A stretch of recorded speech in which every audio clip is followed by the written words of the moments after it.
دریا کی کہانی تشریح۔ سناتا ہوں تمہیں اپنی کہانی، میں دریا ہوں میری طاقت ہے پانی، میری پہچان ہے میری روانی، نہ تھکنے دے مجھے میری جوانی، میں دریا ہوں میری طاقت ہے پانی۔ یہ بند نظم کو شاعر ڈاکٹر محمد صالح طاہر کی تحریر کردہ نظم دریا کی کہانی سے لیا گیا ہے، اور اس میں شاعر ہمیں دریا کی اہمیت و افادیت سے آگاہ کرتے ہیں۔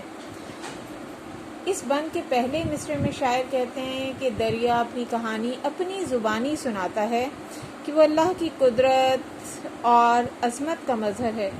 وہ بخوبی اپنی اہمیت و افادیت اور زندگی پر اپنے مثبت اثرات سے آگاہ ہے۔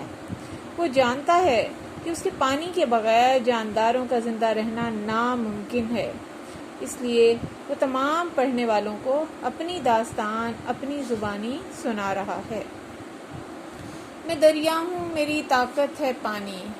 اس بند کے دوسرے مصرعے میں شاعر کہتا ہے کہ میں دریا ہوں، میں خدا کی عظمت و بڑائی کا عکاس ہوں۔ ہر جاندار اور بے جان چیز پہاڑی اور میدانی علاقوں پر اثر انداز ہوتا ہوں، اور راستے میں آنے والے علاقوں کو سیراب کر کے انہیں قابل کاشت بنا دیتا ہوں، اور میری طاقت پانی ہے۔ اسی قوت کے بلبوتے پر ہی میں بہت کچھ کر سکتا ہوں اور دنیا میں بہت سی مثبت تبدیلیاں لا سکتا ہوں۔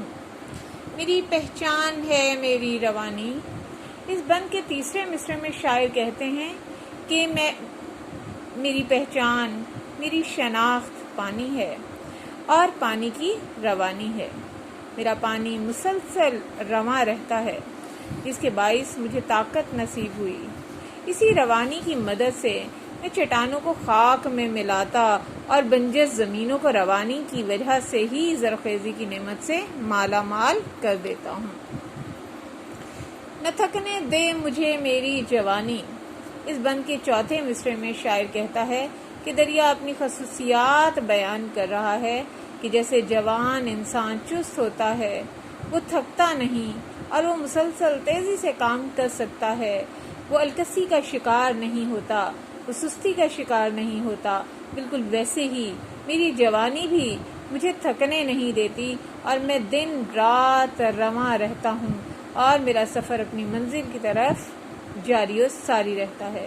بقول شاعر، مجھے چلنا ہے سستانا نہیں ہے، سفر کرنا ہے گھبرانا نہیں ہے۔